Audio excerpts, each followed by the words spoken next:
nalandaki chez Coco Lobby passion yaza nango yazo senga na prière na etongo midi pokwa Kalev akufa ngana osengela nzambe abatela Kalev pamba te ifa samba kokufa pwani soka akufiza soulagement batu balingi bayeba oyo elekaki pe les gens ont été torturés, les gens ont été tués dans ces pays na bajo la aner constitution est claire libé comme beaucoup est clair mais néanmoins c'est tout le temps on a communiqué naie je pense qu'à l'attaque occasion moi il faut se taire pour le moins que Owana PG a formulé la dossier. Je crois qu'il y a des affaires à culpabilité dans 4 documents naie au Kalev va salir. Alors Kalev non, il y a ça sur mi était passé à lobby. À lobby. Donc tant que Kalev va zoloba awake après ça qui ba cadre ya IDPS mi sous ba passeport de service à lobby bien yé tant aner et salaki mais ça aveu ya culpabilité. Il faut procurer la formule dossier d'abord abandana Owana ayeba pourquoi yé a violé qui mibe comme mboka pour abandana pesa ka batu ba titre. Voilà, ça peut pas se faire dans un pays. Il y a qu'au Congo où quelqu'un peut passer à la télévision, le bina bomagi mutu peut batiki ya kenae. Hein? État des droits. Hein? Tshisekedi wa Mulumba, paix à son âme. Ti abunda na mboko yo plus de 30 ans à lutte. Hein? Pour to ko en état des droits to ko développer mboka na biso. Akangama ba relégaye ba kenda na ndenge nyoso ba kangana ebembe. Mais Kalev bazolo bawa, est-ce que batu penda ya FCC ba ko courage ba affronter peuple congolais pour balo ba peuple ma donner de leçons. C'est quand même regrettable. Les gens ont été tués dans Mboko. Wapi Russi, Wapi Kapangala, Wapi Shibeya, Wapi Fidel Bazan. Est-ce que Batouana va koufa parce que Bakenaïko Iba, Toba Kangaka Batou Basadi Bakri? Mais non, il y avait un système mis en place piloté par rien, dans le service d'un renseignement, pour Batouba Korakolima. Combien Batouba Koufité? Batumsu ba pesi bango kutu même pas droit ya kolela bao ya bango na ya kokunda bao ya bango mais to uti musika ta na zo ka batumsu ba koloba wa ni ne salami pacifiquement mais non et donc to senga pe na président Tshisekedi en façon pacifique du pouvoir non nous avons biso to na ba héros na biso na Congo oh ba kufi po lelo au moins na tête en mboka na biso changement comment na ko sepela ba o ba tumba bango vivre na permanence à IDPS même Etienne Tshisekedi hein et bembe na et sali ce qui 2 ans ba okunda été ponini pas à bundela mboko comme état de droit Kapanga la salanini les gens ont été gazés tina kacha ba église ba profana ba église et bon le no yibo m'a donné des leçons ba raté occasion à se taire. Je crois que Kalev a rendu un très mauvais service na Kabila ba te belé ba ina Kabila lelo na action na mingi ba kena na opposition na action na ye totanga muyambo nga nyoko na prison totanga Franck Diombo totanga ba se belé oyo ba victime ya makambu na mais et donc on a informé Kalev peut-être à éviter na minito il y a des milliers de Congolais pour ba boaka bangunda ba kimamboko yo exilé likolo na ye mais baza exilé mais donc to senga na bango ba se constituer ba partie civile parce que bobo sanate Kalev va bo sanate faut to rappeler la cahier que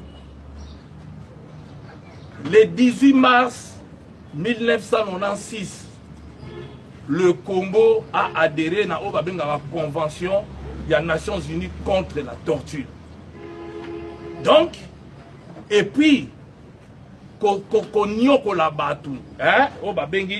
traitement inhumain, et que la République démocratique du Congo, convention signée depuis 1984, Congo a Kotaki, et on rappelait Kalev, et que le fait que Congo a adhéré à Kuna, article 5 de la convention on a point 2 et lobby que va payer au nion sur base signateur nango bazali compétent pour connaître donc basambi sa muto à commettre ba crime wana ce qui Félix a décidé à bolande la batute et ben ba congolais o ba subisa biloko wana na ba étranger ba koki toujours ko saisir ba mboka nyonso. Voilà pourquoi non, voilà pourquoi il s'est nabré au monde à Sénégal. Donc, Mboka nyonso wana ezana obligation wana. Et puis bazana obligation ya kosenga ba extrader na mboka wana, lokola tosina to koyi koboya te to wana besoin kuti ya ba démarche mususu te. Kaka convention wana soki basengi Félix allez batinda ye soki abobo ko sambisa ye bakende ko samba ko lesengo ba sambisa ye awa na stade to futa ba ticket to koti to assister parce qu'il faut to comprendre et l'on les a animé bango pour ba chabiso na kati ya boumbu na kati ya buzob na kati ya monyo kwami au peuple anyo kwama Kalev a raté l'occasion de se taire mais maintenant tant Kalev a zoloba azana droit avec orgueil avec arrogance il y a un passeport diplomatique voilà encore une fois de plus comment le Congo a été géré par l'arbitraire, par la volonté d'un individu. Et ça y est, il se donne le pouvoir qu'il ne détient pas. Attends l'ordonnance, il y a un décret, il y a président de la République. Seul bateau va détenir le passeport diplomatique. En dehors, il y a une fonction là-bas. On peut surtout arriver à député. Tant on demande si le passeport de Zonga. Seul bateau va détenir. Il y a qui surtout il y a un détenir. Parce que les lots, camarade Yves Kisombe, il y a un passeport diplomatique parce que il était ancien ministre des Affaires étrangères. Donc, c'est-à-dire, les anciens ministres des Affaires étrangères, le ministre des Affaires étrangères, Bango a droit de détenir le passeport diplomatique après, même après fonction là-bas. Mais sur base de quoi? Donc, à ce cas, moi, Ndenge Kabouya, Azaki estomaqué à Romona qui a un passeport diplomatique. Oui, il faut qu'à moi. Bisous peuple, il faut qu'à moi. Baligi état de droit. Pour expliquer Bango état de droit, mais ça là arbitraire. Batu banyo kwa bi ndamboko yo na mona ba parents chez koko bazolela oyebi omona parents na ya zolela biso to echa biso malili to ka pasi na mitema to loba to ko milobela te to lobela batu misusu parce que soki bango balelaki lelo il est en vie mais wapi bao bakufa boni bazalaka na kati ba mabulu wana te na kati ya aner bino tu boyebi aner ekomaki kombo wana to ko senga pe Félix a changé kombo wana parce que ça ekenda la connotation ya mabe. Faut Congolais à l'ongola combo na munoko na ye et comme un service mususu baluka combo pour kalepa ya ba snippet et là ba ni d'échanger ba combo à l'ongola ngo combo là parce que combo na la connotation mais likolo ya mutu moko boye qui n'était pas professionnel ya musala wana et azui yango mais résultat yango là Kabila fa comprendre le moko. Monsieur le président de la République honoraire sénateur à vie, ce monsieur vous a rendu un très mauvais service. Ils font partie à bateau tous avons ben ba renard na loba yango ba renard to ba konkinwa to benga bango ba corbiard ba memaka batu na cimetière chance kutu po ba tobola ki ba pina na bango yango ba memio na cimetière. Faut ça très attention parce que ba rendre mauvais service batu mingi ba ina yo likolo ya comportement na bango ba famille belé ba zoka awa likolo ya comportement na bango et les loyo aner pas besoin courage ya kwa koloba na batu ke na droit te na passeport diplomatique deuxième na aéroport soka ye nango ba kangango ana droite avant de détenir yango te de deux ce qui est mutapesa ki batu ndenga komi na nini na wana procureur a fongola dossier ba entendre il y a savoir entendre batu même pour rien que ça il faut pas entendre ba yoka parce que ça aveu à culpabilité il est passé aux aveux mais et l'on peut tout senga na ba congolais baza partout bo bangelo côté bo se conscient parti civil bamboko bozali baza compétent lokola ba signal nini wala basenga ye ba extrader so ba boko sambisa yawa asamba aza présumé innocent de ba tuba ko lo ba ya ko expliquer biso au nom de quoi sur base de quelle loi loi mboka na biso lobike soko kangi mutu basala ba 2 ans na sali bulu okoliate visite ezate droit avocat droit donc yo mutu mobiba droit ezate même constitution go lelo na komona bantu ba donner des leçons au faut respecter constitution oui to respecter bo banda par ko sambisa puisque kanga ba au-delà de 48 heures sans visite, sans éloko, et nous avons renvoyé Kalev à l'article 48, il y a code pénal. Et pour lui dire, il n'a pas beaucoup de chance. Parce que le 9 juillet 2011, le président de la République, Joseph Kabila, a promulgué modification de ça dans le code pénal du Congo, et que l'article 48 quater, et ce comme ça, crime, tout le crime et torture imprescriptible. C'est-à-dire, à tes sali 20 ans, à ta 30 ans, un jour, à Samba, tout le monde a Klaus Barbie à Samba, tout vit à Samba en France, et au Kalev à Osala Lelo, c'est comme si Klaus Barbie qui est en France a réclamé Légion d'honneur. Donc Kalev aujourd'hui parle de l'honneur. Même dans est-ce que c'est pas qui beaucoup avec honneur? Mais si la Sony, Amital en face, ou bien comme une histoire de l'école, l'histoire de la Révolution française d'Antoine Robespierre. C'est-à-dire, nous avons comme croire dans ma propre mensonge, c'est sa réalité. Donc, Kalev a comme croire dans ma propre mensonge, à mon état, Zoba, Bisoba, Congolais, tout ça, Zoba, donc, tu as dit que tu as dit bato moko boye to réfléchira te donc ye mutu malamu na servaki mboka na honneur. Honneur euti wapi, honneur ya ndenge. Moi je crois qu'il est grand temps biso ba congolais to vaincre Kobanga, total en face. Mutu ayebi ke asalaki ba crime, il faut répondre. Il faut répondre devant la justice. Li passe à limbisanga akufate, poso ko akufi, leçon nini ba o ba koya sima ba kosala. Parce que bino mo boyebi ekomaki machine ya ko écraser opposition. Machine ya ko écraser nyonso ezalaki. Bon lelo otolo bana. Tomata likolo tokita. Asali ba nyonki batu ba nyongi batu. Suka salidi. Kabila salidi akei. Oumela esimbité. Candidat na bango bachaki Shadari a échoué. Bon, siko le pouvoir est salidi. Malembe. Biso tout ozo espérer que mboka na biso fait changer. Mais mboka na biso peut changer ce qui biso nyon soto vaincre parce que même bino ba journaliste bozawa, ozalaki na otage. Osala kaka ndenge to fandi bo est-ce que to koyi ko fanda ta 10 minutes pamba te, ba mubambe ba mufunge ba kena bino. Hein? Donc ezalaki impossible. Aner na minute ombele to na katia wataba baja aner soki combien. Donc ba mukamate ba mubambe ba mufunge. Donc automatiquement ok, mais est-ce que azalaki professionnel tout wana ekolala lelo bokomi muke libre parce que yala ki même match ezobeta na stade na mboka mususu il suffit elongia Moïse Katumbe le kataka faut longola sinon lobby aux invitation aner. Mais est-ce que vraiment mboka ngo mutu wana penza pour que ça l'occasion ya ko se terre il n'est pas mutu ya ko honorer na mboko et à ce là à senga fachi merci parce que ti azo tambola ko fachi alingi. Parce qu'autrement, et à la volonté à Fatih, à la Yété, moi je pense que les Congolais place Nyonso Bozali, bon se mobiliser. Moi j'ai déjà reçu plus de 100 et quelques familles. Ah oui, bah Romona. Bah Romona, bah lobby, bah se plaindre, bah les bah porter plainte. Oui, bah pas nanga, tant qu'avocat, natala ndenge nini, na koyi kosala. Mais na kosenga na bango soki ba kosamba te, soki bwana ndeko na poto.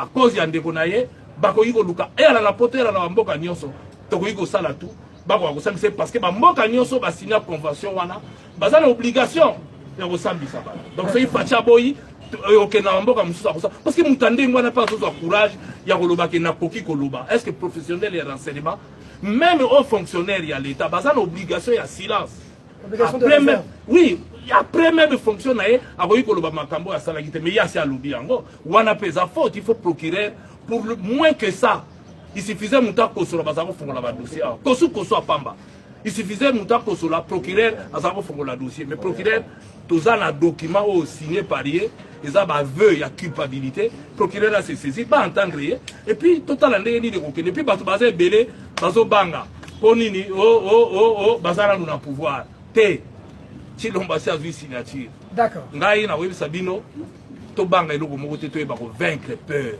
Yango muteme biso na buumbu oyo. Bakoko na biso babanga kati yango to soka indépendance. Ti balumu babunda, ti bakimbangu basimo kimbangu babunda, yango to yaka na indépendance. So ito telemite muta hotelemela biso azate. Moi bandele bandi faut to kotaka na nzelo ba fongoli et to accompagner yango pour to ko ko changement mutu na mutu ako ko bika. Merci. On va prendre Jacques Sekatili. Jacques Kalonji, Canal Presse. Par rapport à quand le Turquie, Oyo et Segeri Naye à Poma, Assemblée nationale. Je crois que Félix a totalement raison parce que crise est déjà dans le monde. Crise est dans le monde, Pambate, balobi na biso ba na kati ya coalition. Coalition donc tu as un régime Oyo, le professeur Tumbalo va bien un hybride. Soko za na kati ya majorité et un régime présidentiel. Soko za na opposition et ce qui boza na kati ya cohabitation comme un régime presque parlementaire. Alors qui est le chef de cette majorité na kati ya coalition? C'est le président de la République. Et c'est le programme du président de la République qui va aller. Mais si le président constate qu'au sein de sa majorité, ça ne passe pas, c'est-à-dire qu'il y a une crise déjà dans la majorité dans Bango. Donc il faut qu'il s'ouvre pour avoir sa majorité. Parce que ce qui est préalable à la crise, il y a déjà crise puisque dans la coalition. Et moi je pense que cette crise est outil parce que vous allez tout ça là déjà 3 élections dans Mboka Nabiso. Et en 2006, MP et Zalaki dans la majorité, mais Kabila, président de la République à cette époque, a choisi un informateur à la personne d'Antoine Kizenga pour identifier malgré et à la guerre. En 2011, la même chose. Aponaki a identifié majorité. Mais Mbalo fait cesser le rôle à la majorité de Babangaki. Babangaki de manière à ce que le président a identifié majorité. Il est une majorité. Donc c'est une majorité imposée alors qu'il n'y avait pas la majorité. Il fallait Ebandelawana. Donc j'ai crise et outils déjà Kakawana. Le cas la majorité, mon côté, ils allaient identifier. Moi je pense qu'il serait souhaitable, Baluka, Bandela, à dissoudre Yango pour Bandela. Parce que déjà là, il y a une raison, puisqu'il n'y a pas d'une majorité identifiée par un informateur ou Ezali constitutionnellement reconnu. Donc, dans la minute Oyo, président, il y a une constitution et PCA pouvoir, il y a pour dissoudre l'Assemblée nationale. Et je vois, Batebele va comparer la France et le Congo. Et moi j'ai une chance. Moi j'ai écrit livre Oyo. Situation de vivre Awa, déjà en 2010, je l'ai écrit autant. Ils ont une édition dans l'Armatan. Yangoyo, n'a comparé régime politique congolais et français. Ce qui président français a un pouvoir de la cohabitation et a un pouvoir au chef de l'État. Biso moko tant que ça la constitution na biso, le coup a dit taillé sur mesure pour Joseph Kabila, to pesa kaeba pouvoir to boyaki ako kozala président moko ya ndengwana kaya pouvoir. Parce que et donc à liboso changement, la politique de gouvernement est déterminée par le président de la République et le premier ministre. Étant donné que le président Anani c'est son pouvoir, c'est son programme qui est mis en place et il y a un Kende. Deuxième élément, va confondre l'article 12 de la Constitution, il y a 58, il y a France T, Nassa 48, il y a Bissot. La France, effectivement, le président peut se réveiller un beau matin, il dissout. En cas de crise, le président ne fait que consulter. Donc, le président Robin, le premier ministre, le président de l'Assemblée, et il n'est pas obligé, il y a pas la soumis, parce que crise, il y a crise.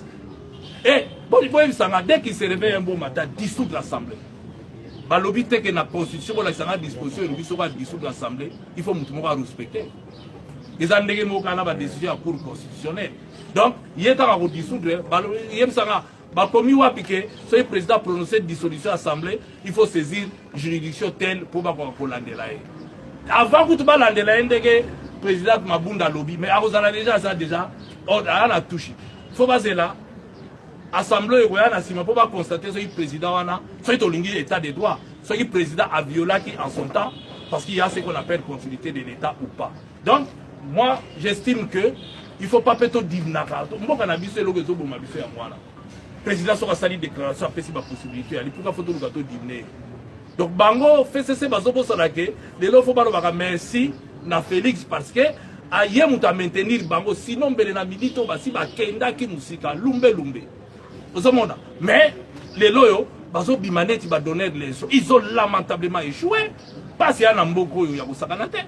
Bazo que la population m'a et puis, il va donner des leçons. Non, je crois que Batika na bango. Et puis, Kobanga wana bako salesa Kobanga. Bayebi ke ba vrai résultat de l'élection. Pepe la zota 18 députés au terre. Donc bayebi ke bako tout bazala badoma. Oh tout ya pepe dans la parlementaire. Ayeba ke bachagi e bouton. Donc ba ponaki na bango yete. Po oh tikali ba nommer bango. Bon mona ibino mo jour ba proclamer honorable Mova batanga ye député à PPRD. Alors qu'il y a un candidat PPRD. Voilà, va proclamer. Asala candidat PPRD, mais batangi PPRD. Donc, ça est le grave et le cas dans Congo. Malheureusement, Tondima qui a Tondima il poigne parce que Tondima il kimé zala. Mais ba matela batuna zolote, ba bine la batuna zolote, c'est comme si bango ba lagi danser, ba lingi bango migi na population, pas bi marabala totala. Ba misusu balaka ba gouverneur na mboko yo baza incapable ya kozonga na ba fief na bango ba ke ndokota la population ba poli ba clan do awa parce que gestion ya laki mabe. Donc moi je crois que il est grand temps de comprendre que mboko ndé tozo kende na boso to ligi Congo ba misusu ba kanga minoko na bango ba fanda parce que crise est ali. Et puis il est grand temps, Congo est à la gérer, na bateau, ba Congolais, ba beaucoup, na bango beaucoup, d'où ba dissoudre. Ce que le président a estimé, donc les engagements na routine, ce qui a estimé, qu'il y a moyen de gérer ça, puisqu'il y a la majorité, il est tout à fait logique à la majorité. Merci. Le potentiel, Pichou. Honorable, il nous a été raconté que la RUCA sollicite les bons du président Macron pour une conférence internationale sur la RDC. Quelle est votre position, également la position de votre leader qui n'a pas été signature de ce mémorandum, et également comme d'autres leaders, notamment Fayou et merci. Je crois que je ne suis pas le porte-parole aujourd'hui de la MOUCA, mais puisque vous parlez d'une question d'actualité, je ne suis pas au courant de cette information en tant que membre de la MOUCA, et que pourquoi on demanderait à la France de pouvoir intervenir. Je ne suis pas au courant, je crois que, comme on dit, fake news. Donc je ne suis pas sûr de cette information-là, donc je ne crois pas que ce soit une vérité. Moi je pense qu'aujourd'hui nous sommes dans une situation où le peuple a faim. Le peuple a besoin de voir les choses avancer. Et que les élections aujourd'hui, c'est derrière nous. Nous devons nous préparer pour les futures élections. Mais nous devons veiller aujourd'hui que la population puisse manger, avoir une couverture maladie, voir comment la population peut évoluer. Maintenant, rentrer encore dans des tergiversations, dans des négociations, je ne sais pas. Je pense que par rapport à mon leader, ce n'est pas à l'ordre du jour. D'accord. Question? Oui, mon frère. Merci Mingi. Michel Lokouche, qu'on a pas d'info. Au-delà, Francis Kalongo, normalement, la Kine, nous avons dans la communauté pour les projets. Aussi, pour confirmer tous les résultats en français, que vous avez dit, pour le cas où les lots, on a vraiment. Mais qui pour le bâtiment avait monté à fatigué. Je me rappelle que dans le temps qu'il y avait l'élection, il m'a demandé à mon cas qui fatigué. Et puis après, marque il a récupéré. Pour cela, nous avons dit, voilà, si ma fatigué, vous soutenir. À part ça, aussi pour la déclaration, il y a des personnes. On va le dire. Coalition, on a essayé de la cacher pendant la tête. Mais pas vous n'avez pas la fonction. Merci. Mais nous sommes tous en attaque en opposition républicaine. IDPS, Tokash, Bakunaki, allié na bango, FCC. Et puis surtout, il y a FCC, nous avons mis Moko, tous alliés na FCC. Voilà pourquoi nous avons na bango tête, nous avons géré na bango tête. Tous en opposition, une opposition républicaine. Mais sa méthode, moi, na Congo, tu as eu l'habitude de faire que nous avons un ennemi. Nous avons des camarades de Bélé, na PPRD et beaucoup que j'ai même formés et encadrés qui ont des postes de responsabilité. Là, j'ai dit bravo, Bazaba Congolais. Je crois qu'il faut rompre l'habitude. Il y a Rosala Kemuto, Aza opposant, tous partager la même idée que tous les demi de Salambo TTT. Ce qui Félix a salé le Kamalamu, Torobete la Maboko, et puis Moutaokanga Bunoko, Azate, la preuve de l'ona Usruana Bino Awa, Samba Mubambe, Samba Mufunge, Onaye. Et ce qui n'a zongi pe Awa. Na mboko yo na lagi exil eza pona Félix Mutalingaki tozonga sinon mbele pe tozongi te po ba boya ki tozonga to koma ki tina kasumbalesa ba empêcher biso même pour la candidat même kokota na mboka na biso communiquer les cas to ala ba documentation modiba Kaleb sera lingi ba preuve goyela to ala ba message ezala ko tina ba DGM na ba partout ndenge to sala donc on nous a empêché Kolomboko yo ala ki mabele aye mte daza o décider si o pe go le kana mboko yo donc donc moi je pense que les loyaux, est-ce que le changement est ndengwana na ba famille na biso na ba ndeko na biso ba olobani biso tozo sala pona ba individualité hein tozo luka Congo ya avancé oh toi pour apporter situation moko les lots to sala l'opposition ata kutu bolobi na to komi na 5 étoiles mais tozo l'opposition quand même to benga ya 4 étoiles hein parce que to tambola sans lacrymogène. Si vous avez une bombe lacrymogène, une arme, vous va augmenter le salaire, il y a des médecins, il y a des enseignants pour avancer parce que vous avez des bélés, il y a des soldats, il y a des lacrymogènes. Les lois, comme l'oba na yo, salo yo lingi et l'autre. Mais, au Théouana, on a une expérience à pouvoir. Joseph Kabila, comme président de la République, n'a pas mupanzi na ye. 2001. Botchala mutu na bino décision na ya liboso. Ezalaki ya kokanga ba prisonniers d'exception ezalaki coexister à l'époque bakanga ba prisonniers ina bandaka ba généraux na bandaka ba tutu bakanga yango. Deuxième a libéré la presse, a libéré ba parti politique pour fonctionner. Mais vers la fin comme qui ba mubambe ba mufunge parce que tout lembisa qui vigilance. Je pense qu'il faut peuple à continuer quoi la vigilance. Ce que l'on a malamu to beti na boko pour encourager ba continuer oyo ya mabe pe to télémédi yango na jour ba osale loka mabe na ko téléma. Mais tout le gratuité et enseignement et là malgré tout madame mututo alingaki en lelo augmentation à la classe programme les autres ben c'est vrai et là ma beza a mouillé beleki corruption dans bakangi belibiso bato ba olia corruption te tozo yo kaka mais tozo mona na laki na kananga marche sala magi lengi ababi mbongo bimaki pona programme à 100 jours ba moni yango te place ekete bake ba la singa place mo ba sala ki so forage les a 300 millions et 300 000 dollars et loka ba 40 000 dollars pona osala forage ma yango pe yo o ba futeli cher wana mai ba yo c'est ça ko contrôler impur na consommation donc bon yango ekewa donc au monika ke tant que ba bando rendre ba compte te et biloko bando ala toujours mbutu bozo mona bino moko awa directeur à cabinet no belo mususu deux ministres alobi mususu ni dio susu elobi mususu donc tous en face à ma situation wana ya like to kosenga na président akoka ko sévir parce que ayaki pour amener changement il faut changer ça na mboka na biso pour mboka ya maso Israël Mutombo Papa Sam. Merci.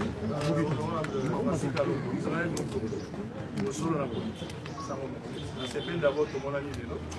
Voilà, au moins, les alliés passent tout le temps à l'Ibanda. On a mon niveau. Nous avons allié aux occasions. Il y a aux alamo bimba, à vos la politique. Mais pour aller là, nous tournons à l'égoso. Félix Tshisekedi a lobby. Ce qui crise, les alliés à au-dessous de temps. Les intentions ont été dans un premier temps ici. Et ça, il tourne dans Mboka, une partie de la population a soutenir et a poussé le président à la crise. Tout dans le contexte, il y a un élément qui constitué crise. Dans la lecture, mais l'autre pour le bâtiment crise, les solutions sont opportunes, c'est pas opportun. Merci beaucoup. Oui. Bien, on répond là. Répondre pour répondre. Merci beaucoup, mais je crois que ce n'est pas une partie de la population. Moi, je peux même aller plus loin. L'ensemble de la population, même les militaires IDPS, on a besoin de dissoudre la majorité est imposée. La preuve, aucun jour, Parlement est la volonté du peuple. Tu peux citer un exemple. Le président a signé ordonnance, le ministre a exécuté, aucune interpellation n'a parlé. Est-ce que Namboka n'y aucune interpellation parce que on ne peut pas contrôler l'action du gouvernement. Ils ont salaté, discordance et ali, ils ont tambolaté. Donc moi je pense que la majorité de la population, ils en ont besoin de dissoudre parce que dans le Parlement, le peuple est ils ont représenté volonté, il y a Moutou, et non volonté à la population, aux populations qui ont avancer. Très bien. Pour ça, l'opposition républicaine, les loyaux, le président Félix Tshisekedi,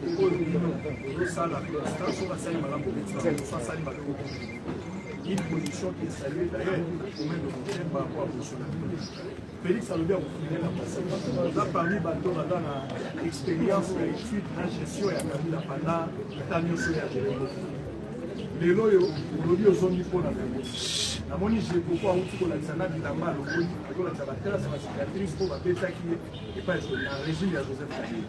Makamba mabe mabe toleli ba aussi ya ndenge na ndenge makobola bakamwe na sango. Le Félix Koloba a refusé la passé une déception de votre part. Non, moi je suis totalement déçu.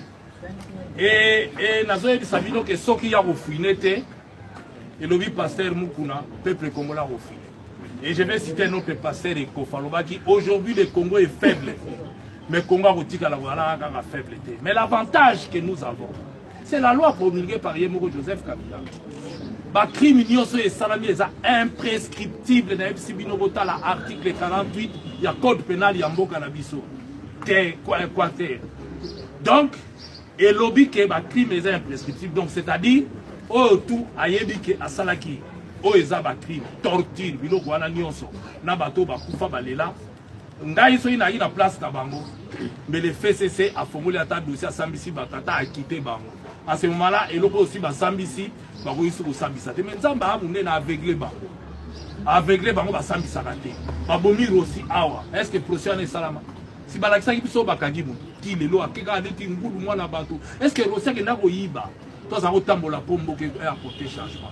Mais elle moko biso pe population. Tolo na tanzete. So ichilomba boyi, toko benga na biso ba kinwa. Toko kone la bango stel moko awa, poe to banda ko se komoraka liwaya ba o tu batika biso. Bakapangala, baze belé, ba famille belé ba boaka bibembela ba fleuve. Ba force ezali na mona ki boye bien politique il faut elle moto chamité ma tout ça est la population. Tout ça est la population. Toi là ba misuso ba ko chamilo une fois comme aux affaires suis. Nous sommes à Twitter, ni dans Maluku. Chaque dimanche. D'abord, au temps où na yémora miye bata autour de ba na la Twitter chaque dimanche ça arrive au Balbiso to passer la bata Maluku mais tant comme le premier ministre na mboko tweet suis et Fandi même quand on visiter banga déposer banga ta fleur ezalate je crois que il est grand temps d'offrir na bande ko na biso bakunda na Maluku ata moi certain ata ya libaya tout ça mais moi je pense que tous les initiatives bon bakufa ba kinois sans compter Kamwina Sapo akufa ba faux sceptique ezakuna il faut na Congo boyebi lelo tozolula bamboka ya poto soki lelo na Europe bazalaki tranquille c'est parce qu'il y a une Nuremberg. Les gens qui ont traversé la période nazie ont été jugés balandi bako ti ba bakendaka la exil babo mama il faut à un moment donné ba crime de toute façon ba crime ba ministère à voter donc un jour ba ko taper mais on a ici bino astuce ses alliés Congo a ratifié la convention on a soki ba ko samisa bango ate ba payer belé et sambisa ezana possibilité wana ba ba na ba décoller bango libanda ba constituer ba dossier ba porter plainte dans mboka wana pour ba robenga Kaleva Rokenda Rokendo Samba. S'il vous plaît. Israël Moutomba, s'il vous plaît. D'accord. Je vais vous donner la parole. Je vais vous donner la parole. Je vais vous donner la parole. S'il vous plaît. Attendez. Attendez. Posez la main. Posez là. De toute façon. Israël, je vous la question. On peut s'appeler la parole. Aujourd'hui, on a soutenir dissolution. Après dissolution, quelle attitude à prendre? Martin Fayou a dit déjà, l'opposition est sortie à l'Élysée. Vous avez géré la proposition, Moïse Katumbi à l'époque, quand on a dit que y a Zalagi la belle.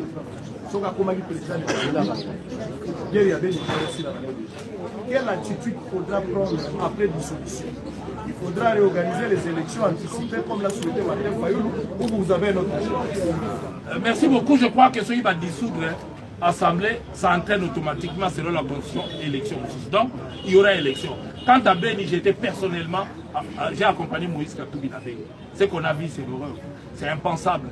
Et à Otofani, même na Ituri, il est grand temps de repasser dans le donc d'accord. Madame ici Monsieur Francis Kalongo à titre d'accord.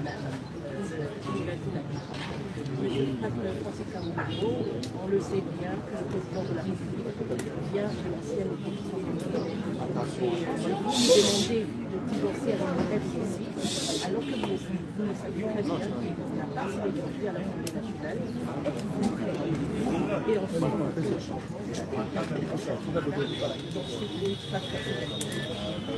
Merci beaucoup. Je crois que Félix fait partie de ceux avec qui on a travaillé. Moi, personnellement, j'ai sillonné le monde avec Félix Tshisekedi. On a pris des avions, on a pris des véhicules, on a pris des bateaux, on a pris des trains. Tout ça pour qu'il y ait un avènement d'un état de droit en République démocratique. Il devient président de la République. Bravo, coup de chapeau. Il s'associe avec le bourreau d'hier. Comme vous dites, il n'a pas la majorité. Mais la majorité, il peut créer la majorité. Moi, je crois qu'il peut créer la majorité. Même ceux qui sont aujourd'hui à l'Assemblée nationale. Je mets quiconque à défi. Je connais le Parlement. Je connais les 10 ans où j'étais dans cette maison.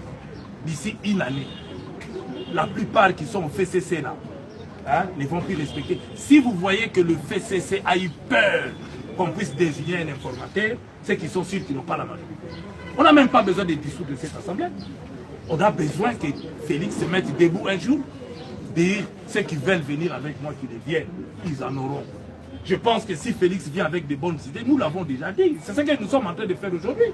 Quand il a de bonnes idées, nous le soutenons parce que nous ne travaillons pas pour nous en tant qu'individus. Et puisqu'on parle du peuple, Félix doit écouter, puisqu'à Genève, il a écouté la voix de la population pour retirer sa signature. N'empêche, les alliances se font, ça peut se défaire. Mais s'il le fait aujourd'hui, il aura l'appui de la population.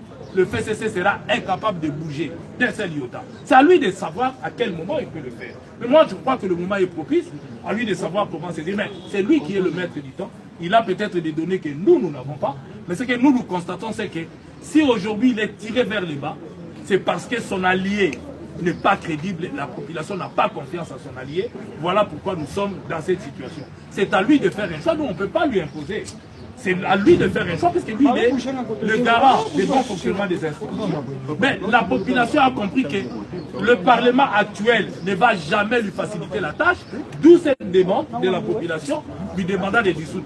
La décision lui revient. Pas à nous, nous ne pouvons pas lui imposer ça, mais nous sommes dans l'opposition. Nous accompagnerons toutes les bonnes actions que tout citoyen congolais, même vous, même quelqu'un d'autre qui va faire quelque chose de bien, nous allons l'applaudir. D'accord, Tatiana. Peter. Madame, les dames, je vais prendre les Peter. D'abord. Les dames, Honorable je vais revenir aux Francis autres. Kalongo, merci beaucoup pour la débat. Mais le lot, la ligne a tout dans mon moko. Aux appuyer que le président Félix à dissoudre le Parlement pour aux autres séculatés, aux autres candidats. Merci beaucoup. Naïté m'a appuyé. Batuninga question na ozong saka na mituna na bino na classe na zone si mabe na ozwa zéro. Hier à lobby à ce que crise continue à vous dissoudre. Na répondre à Kazana quoi. Mais na yoki pe population que ça fa na base. Na yoki pe population va bi bato na biso to chaka bango te ba mi nomela ki ba bi pesa yi majorité ba kende na bango to ba l'élection to pour na batasi. Population mutali jango donc tout ça na problème mon côté. Ce qui a dissoudre ya yede mutala pouvoir na ya. Madame. Peter. Madame. Position dans les amis par rapport à l'affaire DG. dans ma propos de Chagall, avoir toujours la tendance à menacer le pouvoir, à menacer Baglan, pour révolter Bagima, à développement. Et la position dans les parce que ce qui est reproché à Albert Diouma, jusqu'aujourd'hui, il est présumé innocent selon Bango. Mais dans l'opinion, tout le monde que 200 000 wana et les cas n'a passé simple. Parce que les cas n'a passé simple, sont dans le dossier et les cas n'a passé simple. Donc, le peuple a besoin de clair. Parce que toujours nous comment 200 millions de dollars et à tout militaire, des militaires. Bango balobi ba defa ki mbongo pas Dan Getler 200 millions pour Jekamine a besoin de mbongo. Mais si Jekamine a besoin de mbongo, pourquoi mbongo longo kuna et kemba la trésor public un temps mbongo ebu. Hein? C'est ça ce que les gens se demandent. Mbongo longo pas Dan. Mouto peut a condamné recherché pour la corruption et na Jekamine. Oh, Jekamine a 5 ans defa pour aller na besoin de mbongo. Mais bon, il fallait foutre ta bagage à Camille et mettre sa salaire là-bas et investir quelque part. Bon, une bonne bouquet pour foutre. Et puis, ce qu'on a le dossier, Bloomberg, l'agence est belé, va dénoncer la gestion, il y a Yuma, la Camille. Beaucoup remarqué, on a perçu que les journalistes, beaucoup m'appellent les journalistes qui ont investi. Beaucoup de rappels la presse, nous sommes condamnés. Chaque fois, Camille n'a pas eu qu'on soit, on attend Lumumba, il y a BCFI Bank. Ba dénoncer au monde que Jekamine azo fout en bon moko ou mbala moko et le qui na Rao Bank 2 millions de dollars et il y a avance sur il y a impôt avance alors que a sali bénéfice bon a ça la bénéfice a ça la mais a foutu une avance pour la raison nini et au moment on appelle bon on t'a comme na banque on ba besoin en espèce d'autant parce qu'on a l'espèce qui n'a wapi espèce il y a 1000 na comprendre mais espèce ça va millions. Ils ont kende wap. Donc, il faut tout à la gestion là hier. Ah, tout autant à 200 millions. Mais ils ont belé, bah milieu ils ont belé. Ils ont quoi mis? Comme ça, on s'en va faire pendant une semaine avec arrogance. C'est qu'ils ils ont révolté bateau. Un privé peut faire ce qu'il veut dans bon monde. Un cambiste, un moutounion, ce sont un guindi, encore ça la fête à l'indi. Mais tout ce monde a une responsabilité dans l'État. Comment on a le peuple? Jet privé. Fête yandenge na ndenge kobina kokaba kolakisa ba bijou na miso abatu kosala tout pour lakisa batu ke na réussir mais na mbongo l'état na mbongo tala l'état population ont souffrir. Peter a toujours dans les réseaux sociaux vous avez des informations pour les kanangai. Donc je crois qu'il est grand temps batuwana batika arrogance c'est vous olé la biso na malembe bufandi privé à saka na mbongo na puisque ça privé mais so comme une responsabilité à l'état lobi lobo zaki nzala prêt à koteka makayabu na unzela hein mpiaka usakanate après mbalamoko tomoni mbalamoko ekomi soki ekomi ndenge nini fête pamba pour comment on a la population oyo azo souffrir yango eloko ezo révolter population yango eloko ezo sala ke population comme oyina bakonzi ebele ye Yuma soko ayebi aza innocent hein à se défendre jusqu'à preuve du contraire aza présumé innocent mais allez menacer les gens hein et le système a changé Ce qui est là qui t'a mais babengi atala tambo ya qui fait cesser yango moko mais babengi atakunate. Il est grand temps à faire cesser pas comprendre une chose. Ils doivent aider Kabila, il y a un fan na tranquille n'enga fa ina kingakati. Hein ba aider yé. So ba après ça qui va mo konzi ba saleli yango mabe yango peuple a ini bango. Pour ceux qui accompagnent qui Kabila bien, c'est leur volonté à peuple. Mais les gens fait cesser à ça na bo continuer à continuer nango. Mais le col là-bas, sans bango parce que ba nyonga di population. La minute il faut pas comme bana mawaba na kutu bonde la Félix merci nege otiki biso to fanda kala pour ceux qui n'ont pas ndé baloba biso ina nani bele balager DG. Alors nous laissons nos confrères honorable Azana awa pour nous communiquer. Tout s'agiter, je sais que dans certains points de presse on empêche certaines questions. Pour aux honorables toute une journée mais en tout cas on va prendre on était venu pour ça. Donc ne vous inquiétez pas. L'honorable ne m'a pas dit que Kataba le journaliste était. Il est venu pour communiquer, donc tout le monde, tranquillisez-vous, la majorité va poser la question. Alors, honorable Francis Kalombo, on a rappelé que Ozalaka, député national, pour nous en direct tout à l'heure, vous avez pu mettre avocat. Est-ce que discours il y a président de la République et Koki Kobo da réaction Moko il y a président, il y a Assemblée nationale, toujours il y a actualité. Est-ce que le président de la République discours a traduit toute cette réplique Moko il y a Moutou Azali na institution gérée par institution menée Assemblée nationale? Ben écoutez, d'abord en brandissant également l'article 165 hein, d'Eti menace. D'abord, en tant que grand démocrate, artisan de la liberté, je pense que tous citoyens sont libres. Ngande na solo lia wa batu ba critiquer nga pour na que lobby na ba bis na ba taxi bis na ba solo. Donc tout président de la République sera lobby puisque lobby à sa président eh ben n'importe quel Congolais a voulu ko critiquer yango, a voulu ko sepela nango tout comme a voulu ko boya yango. Mais néanmoins quand on a des responsabilités la tête et puis le cadre choisi franchement Azan a droité en tant que président parce que si on dit charge il y a institution, eh bien, il faut dire ma condition institution en ça. Mais quand on a na katia institution en athée, oh yo za na charge, oh za indépendant et qu'on critiquer, même président yaki wana ça qui discours. Pourquoi bango va pouvoir guider la tête? Parce qu'il y a il y a séparation de pouvoir, elle n'avait pas la qualité ni le droit il y a qu'on répliquer ni ya koloba et pas le président de la République. Ils ont toujours critiqué parce que l'air wana bimi di banda. Mais ma belle wapi?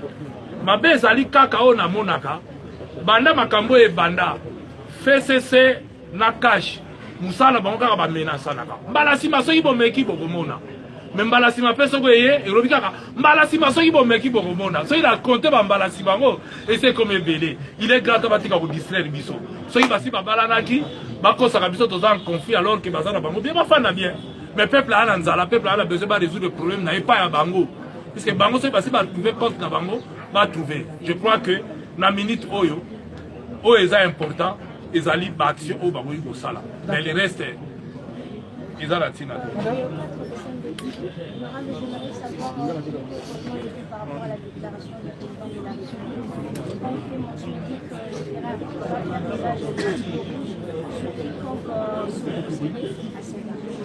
Rapport au ministre qu'on fait pression du FCC.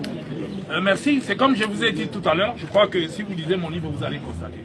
Nous sommes dans un pays où il y a certains comportements qu'on ne peut pas admettre. Je crois que dans mon livre, je suis en train de critiquer le comportement du directeur du cabinet du chef de l'État à l'époque, Roumanou, qui a écrit, interdit au premier ministre de l'époque, Mouzito, de pouvoir poser certains actes sans l'accord du directeur du cabinet du chef de l'État. Donc, à ce moment-là, je critique dans mon livre. J'explique que ce n'est pas possible. Le Premier ministre est au-dessus du directeur du cabinet. Il ne peut pas recevoir des instructions du directeur du cabinet, même s'il est directeur du cabinet du président de la République. C'est un administratif qui doit rester et travailler pour l'intérêt du cabinet du chef de l'État. Maintenant, dire que le président va faire usage du bic rouge, d'abord, c'est lui. Nous sommes dans ce qu'on appelle, c'est-à-dire nous avons un président de la République qui préside le Conseil des ministres. Or, le Conseil des ministres, c'est l'instance de prise de décision d'un gouvernement. C'est-à-dire que lui a le droit d'utiliser son bic rouge de manière à pouvoir sanctionner. Et puis c'est lui qui nomme les ministres et il peut les défaire. Donc ça, c'est son droit, le plus élémentaire.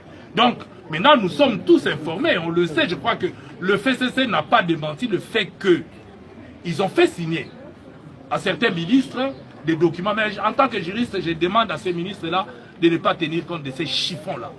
C'est un chiffon sur le plan de droit, ça n'a pas de valeur. Le jour où le FCC va demander à un ministre, il brandira sa démission, Félix aura d'abord, c'est à lui d'accepter la démission ou de refuser la démission. Je parie que si c'est une démission forcée, Félix va rejeter cette lettre de démission du FCC et il va maintenir le ministre là où le ministre sera. Je crois que c'est vrai, il a constitutionnellement le droit, puisque les ministres sont nommés par ordonnance présidentielle et il a le pouvoir de pouvoir les démettre. Ce n'est pas le FCC qui peut le faire. Le Grand Congo. Moi, c'est M. Thierry Kassongo, le Grand Congo. Je voulais juste savoir, parce que vous étiez ancien collaborateur de Joseph Kabila, comment se portent vos relations, vous deux? Est-ce que depuis que vous êtes parti de ce camp, vous vous êtes appelé, vous avez écrit, parce qu'il a vos numéros? Des deux safaris aujourd'hui, où en êtes-vous? Et à quand l'arrivée de Moïse Katumbi à Kinshasa, il a peur de qui? Ou il y a des contraintes? Merci beaucoup. Je crois que par rapport à votre première question, malheureusement j'ai changé de numéro. L'ancien président de la République n'a pas mon nouveau numéro. Bon, maintenant, pour la question des safaris, eh bien, il y aura bientôt le calendrier qui va sortir pour cette dernière phase de safari. Moïse n'a peur de personne. Moïse est très très populaire ici dans la ville province de Kinshasa. C'est connu de tous. Je crois que le moment venu, il viendra. Et d'ailleurs, il a dit, quand il viendra à Kinshasa, il restera un mois plein afin de pouvoir rencontrer les Kinoises et les Kinois et voir qu'est-ce qu'il peut éventuellement apporter dans le combat que les Kinoises et les Kinois sont en train de faire. Merci. Oui, mon frère. Oui. Ligo Kaïba pour les fonds de géopolice. Honorable, en vous écoutant parlant, j'ai comme l'impression que vous êtes dans la Bouka, mais en même temps vous prêchez pour la chapelle des Félix. Ces derniers temps, on ne sait pas où vous situer. Au début, après les élections, certains de vos camarades de la Bouka ont même qualifié le président de la République d'être fautif et placebo. Aujourd'hui, puisque vous êtes libre, puisque vous êtes retourné au pays, vous commencez à prêcher pour la chapelle des Félix. Vous êtes d'accord qu'on enterre l'histoire des vérités des îles. Merci beaucoup. Je dois d'abord vous dire que je ne prêche pas la chapelle de Félix. Jamais. À aucun moment. Mais quand on me pose une question par rapport aux actes posés par Félix, eh bien, je réponds. Félix a l'UDPS qui est une machine avec cash, avec des communicateurs, des talents. C'est à eux de faire ce travail-là. Moi, je ne le fais pas. Moi, j'ai dit ce qui est bien et je condamne ce qui est mauvais. Le jour où il y aura quelque chose de mal, je vais condamner et vous serez là pour me donner raison. La question de la vérité des urnes. Je crois que moi qui vous parle ici, j'ai eu à échanger avec mon collègue Martin Fayoum de l'époque. Je pense que on lui avait conseillé de ne pas aller à la cour. Dans un premier sens, dans notre esprit, c'était que c'est lui qui passe président de la République, c'était un de nous. Que ferons-nous? Que doit-on faire? Mais malheureusement, le soir même de la proclamation, Félix est associé au FCC, et nous, on peut jamais, puisque c'est le FCC qui était à la cause de tout ça, et on ne peut pas rentrer, donc il a choisi son camp. Maintenant, Martin est allé à la cour, sachant bien que la cour là est FCC. Mettre un coup, par exemple, et automatiquement, l'avocat de Kabila, pendant tout ce temps, lorsqu'on lui met quelque part où il va décider, pensez-vous vraiment qu'il va décider à l'encontre de son client? Donc vous êtes d'accord qu'on enterre l'histoire des vérités des urnes? Ce n'est pas moi, c'est Martin Fayoum lui-même qui a enterré l'histoire des vérités des urnes. Parce qu'il est allé devant des hommes et des femmes à qui lui avait confiance en leur demandant de lui dire le droit. Ils se sont prononcés. Ils se sont prononcés en disant qu'il n'a pas suffisamment et il a été débouté. Donc, que voulez-vous qu'on puisse faire? C'est ainsi que la communauté, tant nationale qu'internationale, ont reconnu la personne qui a été proclamée. Parce que les gens oublient une chose. Lorsque nous allons aux élections, il y a des étapes. La candidature, la validation de la candidature. Et ensuite, il y a les élections proclamées. Mais les résultats des élections, ce n'est pas la CNI. La CNI proclame les résultats provisoires. C'est la Cour qui confirme tel a gagné ou tel n'a pas gagné. Et la Cour a prononcé. Et nous nous plions. Moi, je ne me bats pas pour la vérité des urnes. C'est déjà enterré. Nous sommes en train de regarder demain. Parce qu'aujourd'hui, on peut crier la vérité des urnes. Félix Tshisekedi est le président de la République. Il a la signature, c'est lui qui engage le Congo partout. Tapis rouge. Alors, voulez-vous qu'on retourne dans une affaire? Bon, dites-moi, aujourd'hui, j'ai vu Mouzito continuer avec la vérité des îles. Mais lui, il siège au Parlement. Martin Fayoulou siège au Parlement. Son suppléant est là-bas. Mouzito est là-bas. Il est payé par l'argent signé, ordonné par Félix Antoine Tshilombo. Alors, la vérité des îles, c'est seulement pour les enfants des autres ou c'est pour eux-mêmes qui se l'appliquent, qui demandent à eux-mêmes de rejeter tout et de quitter le Parlement et de demander qu'on réorganise une élection dans leur circonscription. Là, je dirais qu'ils sont des hommes. Si cela arrivait à Moïse Katumbi en 2023 comme ça, vous aurez toujours le même langage? Je vous dis que Moïse Katumbi a été victime. On lui a empêché, il a démontré combien il aime le Congo. Nous sommes au mois de décembre, la journée même, avec les négociations de la CEI. Cas de Moïse, on ne traite pas. Blocage. Le président fait, Tshisekedi dit, tant qu'on ne traitera pas les cas de Moïse, on fait un braquage, on veut faire comme Lumumba à l'époque. Il va appeler, il dit, non, non, non. Moi, vous me laissez de côté. Il s'est sacrifié, il dit, le plus important c'est le peuple, il faut qu'on aille aux élections. Et il s'est sacrifié. Nous arrivons à Kasumbalesa.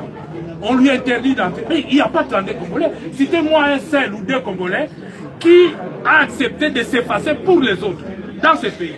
Il est le premier à le faire. En 2006, Jean-Pierre Bemba, malgré qu'il était empêché, il n'a même pas appelé qu'on vote pour Etienne Tshisekedi. En 2011, vous étiez là. Malgré que lui était empêché. Mais voilà Moïse Katumbi empêché, il met non seulement sa parole, toute son équipe et ses moyens. L'argent, j'en connais quelque chose. Il a mis pour soutenir Martin Fayoulou afin d'aller aux élections. Qui l'a fait? En 2006, l'opposition n'avait pas fait. Quand le Congolais, c'est lui ou rien. Quand ce n'est pas lui, il n'accepte pas. Vous devez me soutenir pas de l'autre côté. Vous vous rappelez en 2006. L'UDPS a refusé même de soutenir Jean-Pierre Bemba. Ils ont refusé même de participer aux élections. Tout simplement parce qu'ils n'étaient pas contents. Donc moi je crois que Moïse a innové. Moïse a démontré à la face du monde qu'il peut s'effacer en faveur des Congolais et pour l'intérêt des Congolais. Il est désintéressé. Parce qu'en 2000, ici, là, ces élections ici, on lui a empêché. Il a une base solide. Il aurait pu appeler aux révoltes. Il aurait pu demander, comme disait Chadani, mettre le pays à faire un sort. Non. Il dit le plus important, ce n'est pas ma personne. Je vais soutenir les candidats que l'opposition prendra comme candidat unique de l'opposition. Il l'a fait, sans embâche, sans hésiter et en mettant les moyens. Je pense que dans l'opposition, il est, si je ne dis pas le seul, la personne qui a mis beaucoup plus de moyens et de l'énergie pour soutenir le candidat de l'opposition. Donc, ça n'a rien à voir, ce n'est pas parce que c'est aujourd'hui Fayoulou, c'est de mettre tout. Non, c'est parce que c'est la logique même. Nous devons évoluer en République démocratique du Congo, savoir comment nous devons nous comporter. Nous allons chuter. RTGA, Jean-Pierre KMB. 2-3 dernières questions. Honorable François, ce qui domine la logique douana, ça signifie que la page de la députée des yeux pour renoncer au combat de la Julia, où il s'est créé le bloc pour cette coalition, l'aile dure, incarnée par l'aile des modérés. Non, non, non, allons une par une, pour ne pas embrouiller les débats. Mais attendez, moi j'ai l'impression que au Congo, on n'aime pas les choses telles que nous sommes entendus. Le cahier des charges de la Mouka, c'est lequel? C'est lui qui dit Mouzito Fayoulou ou c'est lui qu'ils ont signé ensemble avec les autres à Bruxelles. Lisez le charge de Bruxelles. Vous voyez là-bas, on dit qu'on va continuer avec le combat des îles. Non, la vérité des îles, non. C'est ce qu'il lit. On n'a rien dit de ça. Je vous oppose le document. Que ce soit de Lubumbashi. On n'a jamais dit que nous allons nous battre. Non. Nous voulons que les choses puissent être claires. La vérité des urnes, Martin Fayoulou l'a enterré lui-même en allant à la cour. Parce que s'il était sûr qu'il devait se battre avec la population dans la rue, il ne devait pas le faire. Deuxième enterrement, puisque là c'était la mort. Après avoir tué le combat des urnes à la cour constitutionnelle, Martin Fayoulou lui-même l'a enterré en faisant une proposition où il reconnaît Félix président de la République sorti de crise. Il l'a fait, oui ou non? Alors, pourquoi nous prendre pour des gens qui peuvent avancer sans réfléchir? Lui-même va écrire, sans tenir compte des autres membres de la Mouka, des autres membres de la Mouka. Lui-même va écrire et faire une proposition à Félix, reconnaître que Félix restera président de la République. Lui-même, quand il reconnaît que Félix va rester président de la République. Est-ce que c'est ça la vérité des urnes? Alors, je comprends. La vérité des îles, c'est que Félix avait gagné les élections, selon Martin Fayoulou. Parce qu'il ne devait pas accepter que Félix reste, décidé dans la Mouka. Félix Atika, la présidente, il va Kosaki, il faut faire de côté la parlement, il va le siège dans la compétition. Matika Bilo, voilà. Toi, embrouillé, peuple, tous ont préparé, parti politique, va avancer, toi avancer, toi dans les cas contraires, tous ont embrouillé. Aujourd'hui, beaucoup de l'opposition républicaine, c'est-à-dire que moi, il y a malin, il y a malin aussi. C'est une année, il est au pouvoir. Là, on a 1400 et combien de 1800. Là, sur le marché, vous parlez de la ménagère, on a belé aussi social et commis des artisans en place. Dans une année après, et c'est là, il a mérité ce poste. Merci beaucoup. Nga $10 pour l'information na yo, $10 na 92. Wana Moïse Katumbi a gouverneur à Qatar. Faut moyen ba dollar ezo matakwana. Ni yibi. Production cuivre kaka mabele wana. Cuivre kaka wana ezali ko matangu Moïse ali. Oh production mataka. Kaka mabele kaka banje kaka biloko wana tanga zate ekiti oyo ekiti pani. Soka na Kolwezi Moïse a interdisaki sortir ba minerais brut na Congo. C'est ce qui a fait que et créa qui emploi pouvoir d'achat mataki production paie mataki. Mais les lots ezongeli nango et alors que l'eau est petit ici. Ba camion comme manama bele ba que nous traiter na Zambie, c'est la Zambie qui bénéficie. Ba traiter na mboka musika ezobima. Pourquoi to lingi mboka na biso? Au moins ba biso ba mettre la mouillage maboko. Non. Mbongo na biso économie mboka ezokufa, bozo sala donc et quoi iponini. Ba ba ko gérer Moïse alaka yemoko atombola ka économie. Contribution dans le pouvoir central de la Libre. Ils sont incapables de ressentir le fisc, même la moitié au Moïse. C'est-à-dire quelque part, il nous faut des hommes courageux qui acceptent de corruption, de boucher ma poche à Batou. Et au départ, il faut que diriger par l'exemple. Ce qui est extravagance, jouissance. Mais le retour à ce moment-là, et le retour pour la terre, nous ne pas dans sa roïba. Donc, il faut que la poche à Batou, corruption, si la économie remonte à $. Mais tant que tout ça, la bonne côté, mais Kalaté est comme on avait. Tout ça, Kalaté est comme on avait, parce que nous avons dit qu'on a 92. Oyebi fait ça, ça, qui meeting dans le stade, na oubé. Peuple a 5 $, qui et qui t'a dit, et qui dit, bon, on lui fait ça, c'est pas bête, on va ta voix. Hein? Donc, deux dernières questions, monsieur et madame Couture.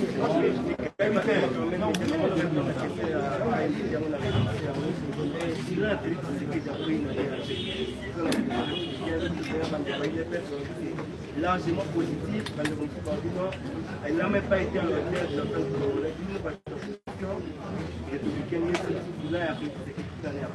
je crois que les attentes sont tellement que hein, aujourd'hui, il y a mon gars aïe à projeter.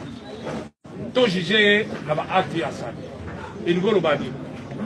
À lobby, et pas dans la prisonnier politique, d'ailleurs, le rapport de lobby par rapport à Yannick, la droit de l'homme, au moins équité.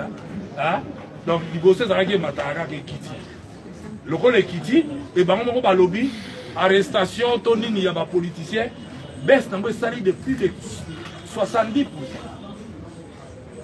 En dehors, il y a expliqué que quelques cassicos tiki dans la année, oyo, bazo salake, bazo continuer dans la biloko na bango. On a dit, l'institution a fait changer comment. Donc, si on t'a dit, est-ce que l'exilé, alors baki na robimi ça va exilé. Tozo kito tozo kito. Alors baki ba prisonnier politique ba robimi, ba bimito ba bimité.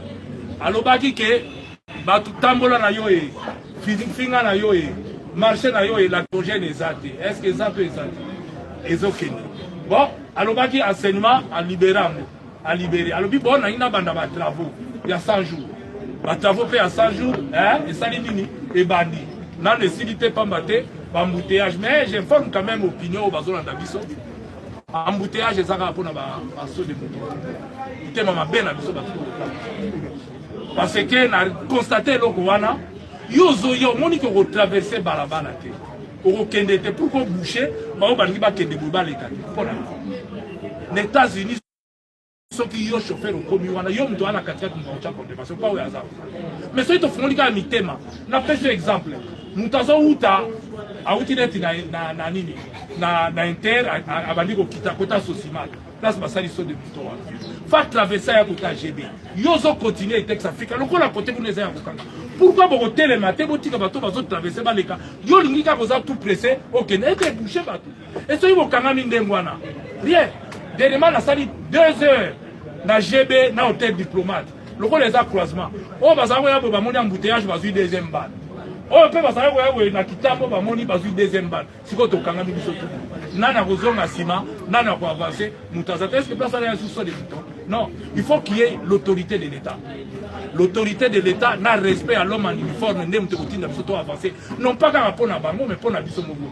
Ce qui ngale on a respecté police et police pas respecté, à vous respecter nai, mboke kotambola mais lelo ezabongote. Je crois que le bilan pour juger pour autant année nazo kende après si ba promesse les gens ont promis que ils ont lutté pour le marché, mais ils ont eu rétro-commission. Le rôle est identifié rétro-commission et l'autre est la situation et pas naïe à Kangabatouane à la rétro-commission. Le peuple a zélé alors qu'il y a dit qu'ils ont ça. Donc, tant que Bakani Bangote, bon, tout le temps, nous allons espérer que on va terminer. 2 dernières questions. Bibi Bazebissa et puis Margot, on termine. Et ATVS, pour que ce pays puisse sortir de cette crise persistante. Merci beaucoup. Excellente question. Je crois que j'ai appris des quelqu'un lorsque nous étions à San-City.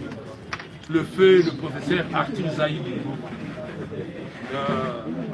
en essayant de nous conscientiser, il a sorti cette très belle phrase. C'était la veille de Pâques. Il nous a posé la question. Serions-nous capables de nous suicider en tant que jouisseurs et de ressusciter en tant que patriotes? Je crois que méditons là-dessus.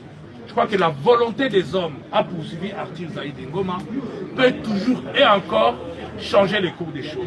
Je crois que si les hommes politiques congolais, animés de bonne volonté, et ils le mettent en pratique, je crois que le Congo peut décoller dans moins de 6 mois. Et si je dis dans moins de 6 mois, j'ai vu Moïse Katumbi le faire au Katanga, dans moins de 6 mois, il a transformé la province, l'espoir est revenu, paf, les choses ont décollé. Je crois que la pesanteur est encore ici. Félix Tshisekedi, malgré sa bonne volonté, il a une pesanteur qui s'appelle FCC. Et cette pesanteur va le coller parce que qu'est-ce qui arrive aujourd'hui? C'est la guerre de 2023 qui a commencé. Pour le FCC, Félix doit échouer pour leur permettre de revenir en 2023. Et pour Félix Tshisekedi, il doit gagner pour marquer l'histoire. Et lui aussi espère briguer un deuxième mandat. C'est un droit constitutionnel et reconnu.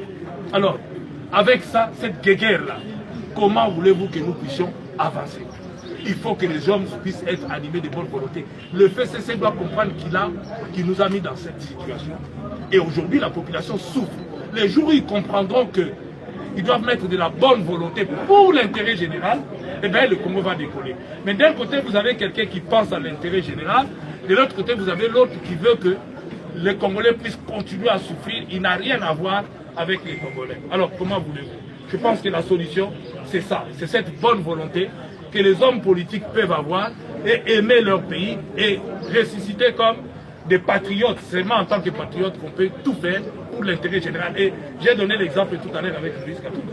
Il s'est senti patriote, il a dit non, laissez mon cas à côté, faites plaisir à la population, aux accords. Sinon, on allait bloquer, on n'allait pas signer l'accord en décembre. Et il l'a fait quand il arrive à Kasumbalesa. On l'appelle, vous savez, nous tous, on était démoralisés. Mais Moïse Katumbi est bizarre et génial. Je n'ai jamais vu. Moi, j'ai travaillé des années et des années aux côtés de Joseph Kabila. Mais je pense que ces jours-là, on nous empêche, ils rigolent.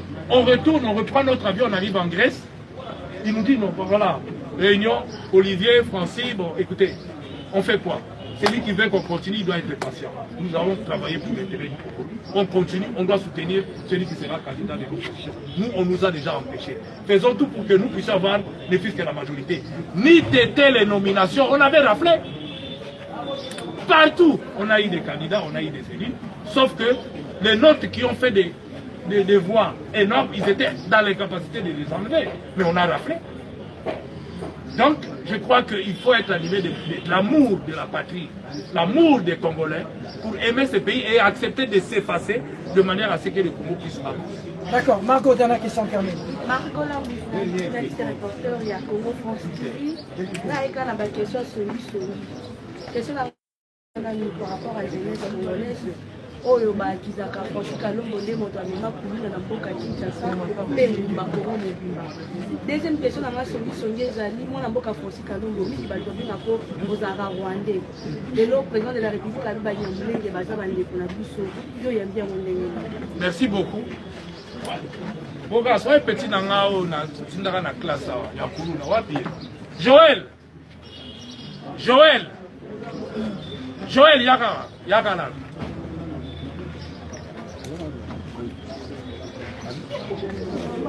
Parce que question est à mingi hein au moni mwana mobali oyo botu na bandal mo basuka na nkulu hein suka na nkuluna et il doit sa vie de l'honneur to telemi en ponanga ndeko na mobali baboma etango bazako bomaka bakanga bayango so bango na ndako na ye na ndeko na ye na camarade na bango tango bakomo kenda bango na nzela babi wapi o français foutela la classe yo to yebo tika bulu bakitse na mutuka est-ce que ndeko na monana si lelo amonana te alaki kuluna aza ye moko te bako bana kobenga lelo préciser pour la monita una ya na moni aye azonga classe azwa diplôme d'état ngam na futela ye akenda tina université ne bozo mone boyo akomi pe bogar ki kuluna abo tia donc on est capable de faire changer les choses na mboko donc kende na pour na continuer nazoya oui. Dans la dirigeant jeunesse à PPRD et fier de le dire. Mais la diriger au contraire, dans cette direction-là, dans l'ongola va jeune et belé, oh bah là qui n'a pas kuluna, n'a pas de salamabe, toyeda bango pour avancer. On ne peut jamais former. Nous étions dans une période où d'un côté vous avez un bateau si à titre individuel nous allons commettre ma bébé est allié. Mais nous on a encadré. Et dans ma gestion il y a Ligue des Jeunes. La preuve, depuis que Nakenda on a Ligue des Jeunes en Koufa. Parce que moi j'ai juste structuré. Dans mon avis, jeunes désœuvrés, jeunes sportifs, tous ensemble. Et on les a aidés, on les a poussés pour travailler pour l'intérêt général. Ils ont fait. Mais il y a des périodes où et là, vous voyez pourquoi tant que il y a c'est-à-dire que nous avons sauvé beaucoup. Ce qui a été l'élection 2011, on est salamati. Fier de l'église. Oui, tout ça, il faut que Bélé Lamboko tam pour le battre, et il y a jour la soupe à bisou dans un stade Camagnola. Il est pensé à l'objet au terme de la triomphale. INC à stade Camagnola. INC va me la paix, ma baso bête à Bango bataille de paix. Il y a Vital Kamere. Baso bête à Bango bataille de paix. Jour en haut, Vital a eu la meeting, si c'est que le meeting, comme il a meeting, va où ta mata di baya. Et il dit Namboka, moyen zaki. Il fallait trouver une solution. Sinon, le coup là-bas, on a déjà chauffé au bête entre Bango et Bango. Il fallait décider. Et j'ai pris mon courage entre les mains. J'ai appelé à l'époque, quand tout le monde qui paie à son âme, Nabi, ah oui, oui, on fait quoi? Oh yo mouninde nga habité, photo andi. Ceux qui va dire là qui va meeting walanga.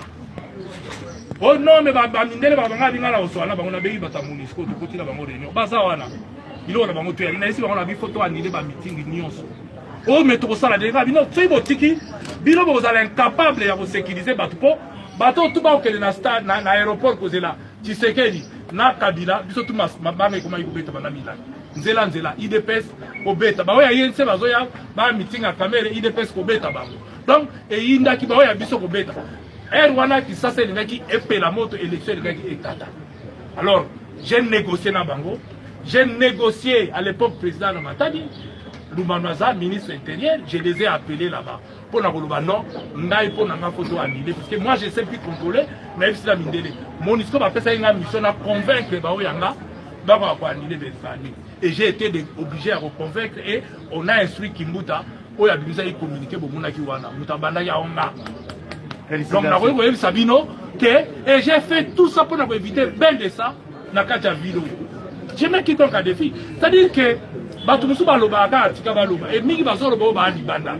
Na ebisa batu belé à diaspora boya na Congo ngana bino totambola na balabala mais ba misu bazoko kozonga na ba province la molingo ika sanja kendaki na kasaya wa abomba mina sam babo bien ko bomba sali même pas journée boko akimi moya fanda na mboka ya teminga na yaki aba minga na chipoi tatamboli makolo c'est-à-dire que quelque chose le bienfait et Foutaraka. Moi, je pense que affaire Banyamulenge. Moi, et le Rwanda,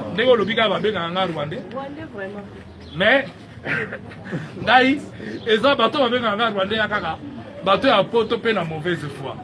Ngana poli awa, naïbi laïki, naïbi mamelo, naïbi tout. Donc, ma parents de toutes les façons, soyez vous qui sont en Rwanda, et vous allez très difficile, puisque Ngana prince. Mon grand-père était chef coutumier, la succession, hein, tout ça va coller au pouvoir. Et on a représenté ma condoléance, chef coutumier, la Missa Otaï Koufa, Lélo et Bembezo qui est c'est pour vous dire, la famille régnante.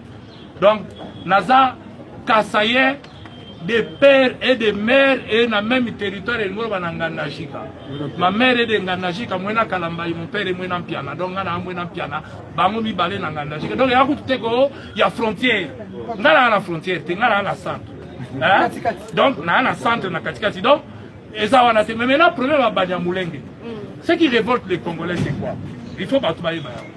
C'est-à-dire que tout ça la communauté Morobo est s'installer dans Bokala. Et on a outil est. Na solo ina bandeko na biso na yambaki pe Banyamulenge Moïse yambaki bango et d'ailleurs la biminga la yambi bango pe na solo ina bango. Mais il y a un problème. Oyo bandeko na biso na ba comprendre.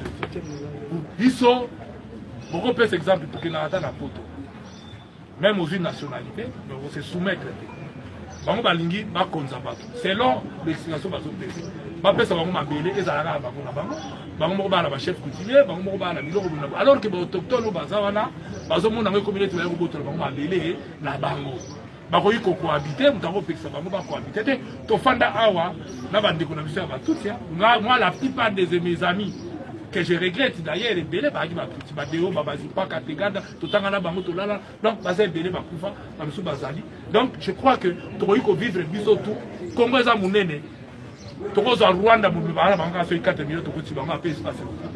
mais le problème c'est que tant que ce soit là bango, la revendication beaucoup et aux analèmes sous bien.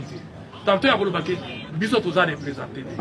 Mais je l'ai opposé. Rouberwa, à vice-ministre, à gouvernement, à ministre, vous avez Nani, Nyanga, vous avez parlement, les généraux n'en parlons pas tant sur Boleki, Bayanzi, Boleki Bayanzi na Ebele, Boleki Bantandu. Et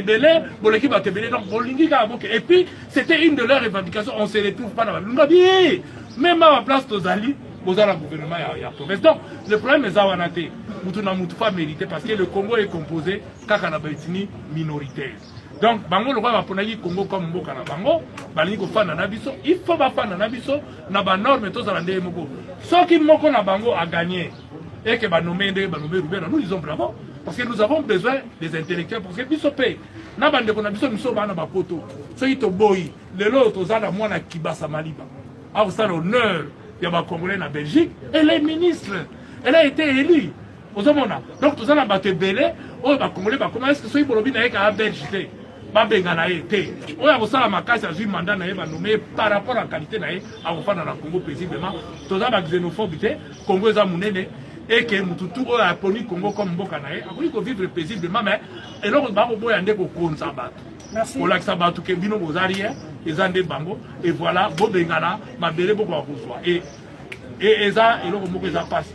Et il faut tout dire là, il y a moins vigilance, mon bout et tout à là, parce que ce qui est vrai, c'est que le Congo est convoité. J'ai dit aux Congolais, le lobby pasteur est profond. Le lot aux autres, c'est que la Congo est amenée. Bongo, ça n'a été que le Grand Soudan n'existe pas. Le Grand Soudan n'existe pas. Et pour arriver à dictateur, ça n'a été que elle déchire les lois en application. Parce qu'à Kanisaki, a défié le monde entier, mais on va défier le peuple n'a été. Et bon, ça n'a aucun dictateur n'a régné à perpétuité. Mais mingi pe à la ngamande. Tous à l'espoir, tu es bandé, tu es marché, tu es mais Babylone Moussousou. Mouton à vous taper l'Ibanda, à vous apporter les bisous un plus, et ça dit que vous êtes tellement. Donc, autant, nous avons marché, autant, nous sommes retrouvés parce que les gens sont comment le Bakaka, Rwandais, Mbamboka, la bisous, ça avait la faiblesse. Parce que le gouverneur, il y a Kassai à la qui Rwandais, gouverneur à Bandoudo à la qui Rwandais, gouverneur, donc, Rwandais, la tête, même ceux qui ont vu en déconnaissance, on va nous dire que Baraba, gouverneur, tout gérer la professeur Mondégué. Tout gérer à Mondégué. Donc, Pandi, la province de Kisobasoba, pour la Moutoumoko Kaka. mais les lots, il faut tout l'ingamboka na biso, tout téléma, tout à la déinte. Merci beaucoup, honorable. Merci beaucoup à la presse pour cet échange. Je crois qu'on a largement touché presque toutes les questions importantes du pays. Et honorable, en une minute, juste en une minute pour finir, il y a un Congolais qui est en prison, que moi je ne sais pas oublier. Il s'appelle Mike Nkebaye. Qu'est-ce que vous dites? Mais, vous savez, c'est ce que nous continuerons à condamner. La justice ne doit pas être instrumentalisée. Ce sera comme votre mot de la fin. La justice ne doit pas être instrumentalisée. Certes, en tant qu'avocat, j'ai ce droit de réserve de ne pas critiquer les actions de la justice. Mais ce que je peux simplement dire que la détention reste et restera une exception. Parce que nous avons vu des dossiers de beaucoup d'argent, par millions ici, où on a ouvert des dossiers, les gens ont été entendus. Albert Youma a été entendu, mais il est libre. Hein?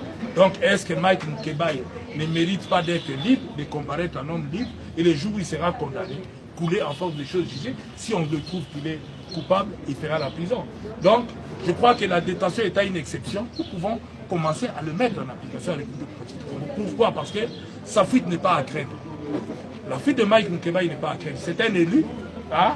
Il a une adresse connue, il a un travail connu, payé par la République. Je pense que la meilleure façon de faire, de respecter notre justice, c'est aussi de respecter ces principes sacro-saints, à savoir la présomption d'innocence. Or, ici, nous privilégions la présomption de culpabilité. Ce qui est inadmissible, ce qui n'est pas bien. Je pense que ceux-là qui l'appliquent aujourd'hui, demain, on pourra le leur appliquer. Vous savez, moi j'ai eu la chance, avec ce métier d'avocat, de fréquenter beaucoup de détenus. Il y a un qui m'a, paix à son âme, qui m'a dit une très belle phrase, qui m'est restée tout le long de... qui me restera d'ailleurs, c'était le fait Alamba. Alamba m'a dit un jour en prison, je crois qu'il ne l'a pas dit qu'à moi, hein. D'autres camarades, d'autres collègues, d'autres Congolais pourront témoigner, peut-être à qui ils ont eu la chance d'entendre Alamba. Il dit, ceux qui sont au pouvoir aujourd'hui, je vois ce qu'ils sont en train de faire.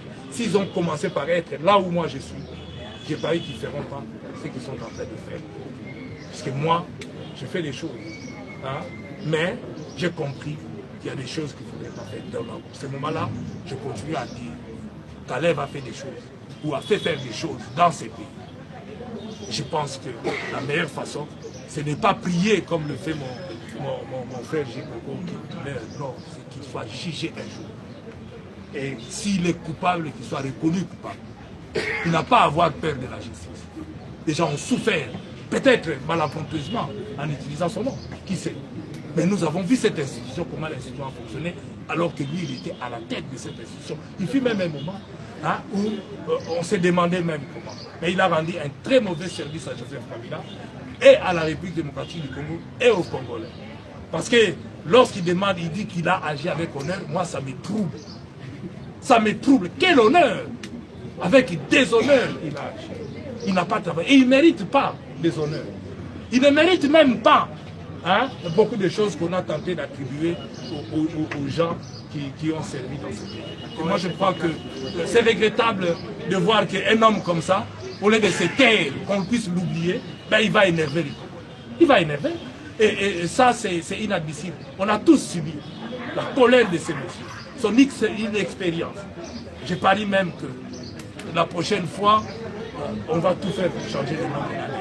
Parce que ça a une mauvaise connotation, surtout en province. Vous savez, ici à qui on peut encore parler, ma province est un agent de l'ANER terrorisé déjà. Je pense que ceux qui dirigent l'ANER aujourd'hui ont déjà tout fait pour que l'ANER devienne un réel service de renseignement. On est d'accord que l'ANER puisse interroger les gens, mais dans les normes telles que la Constitution les demande. Pourquoi garder quelqu'un pendant des années? Pourquoi faire... D'abord, certains vont vous dire, j'ai suivi mon frère Jekoko dire qu'on ne m'a pas torturé à l'ANER, on m'a torturé de l'autre côté. Non! Jekoko a été torturé par l'ANER qui lise l'article 48 du Code pénal, qui définit c'est quoi la torture. Le fait simplement qu'on te prive de la liberté pendant 2-3 jours, sans visite, sans rien. Et moi je me rappelle, je sais comment Jekoko arrivait à obtenir à manger. C'est ça ce qu'on appelle la torture. Il a été torturé à l'ANER, mon frère. Il ne faut pas avoir peur de le dire. Vous avez été torturé à l'ANER. Et les gens sont torturés là-bas. Le fait simplement de priver quelqu'un de tous ses droits, ça s'appelle la torture. qu'ils lisent. Et les conventions que la République démocratique du Congo a signées ne permettent pas à ce que des hommes comme ça puissent circuler librement et en plus avec cortège et protection. Pourquoi il a peur? De quoi il a peur? S'il a servi loyalement son peuple, de quoi il a peur? De qui? Je pense que la meilleure façon de faire au Congo, c'est qu'il faut que la justice fonctionne. Que la justice devienne réellement indépendante pour permettre à ce que le Congo puisse décoller. On ne décollera jamais si on ne juge pas, puisqu'on a un temps amnistié. Les gens qui ont fait des rébellions, les femmes ont été enterrées vivantes. Les mêmes personnes qui ont enterré les femmes vivantes hier sont devenues des grands boignards, les responsables au Congo. Prime à la guerre. Tant qu'on va continuer avec des primes à la guerre et qu'on ne va pas se mettre à changer, je crois que Félix Tshisekedi doit nous aider. Hein? Un état de droit, le peuple d'abord, il doit satisfaire les besoins primaires ressentis par la population avant de regarder autre chose. Merci beaucoup, mesdames, mesdemoiselles et messieurs. Cette conférence de presse est terminée. À la prochaine. Merci beaucoup.